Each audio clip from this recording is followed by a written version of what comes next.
Un nuovo video, ma la sostanza non cambia di una virgola. Le immagini dimostrano quanto il lupo sia ormai sfrontato, arrivando ad affrontare a viso aperto una mandria al pascolo, a girarle un malgaro, a renderle pubbliche il capogruppo leghista in regione Nicola Finco. Scatti e filmati che, se ce ne fosse bisogno, confermano una volta di più quanto l'animale sia pericoloso per le altre bestie dell'altopiano. Per reintrodurre il lupo, la Comunità Europea ha stanziato 6 milioni di euro, una normativa recepita anche dalla Regione Veneto che ha contribuito al progetto. Ora però, anche dopo le continue immagini come queste, le continue battaglie di Rete Veneta, in Regione arriva anche un provvedimento proposto da Berlato e Finco per la sospensione del progetto.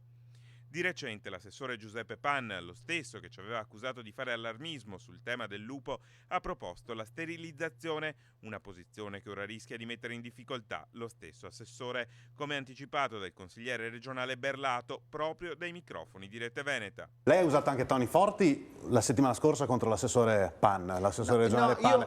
L'assessore ha detto proponiamo la sterilizzazione della lupa, lei ha detto facciamo prima a mettere un distributore automatico di preservativi ecco, sull'altopiano. Allora, noi impariamo da quello che viene fatto in altri paesi. Ed è politicamente un dato rilevante visto che Berlato fa parte della maggioranza. Scusa, no? Sì, però il fatto che io faccia parte della maggioranza, io sono sicuro che nella maggioranza, la stragrande maggioranza dei componenti della maggioranza pensa come me.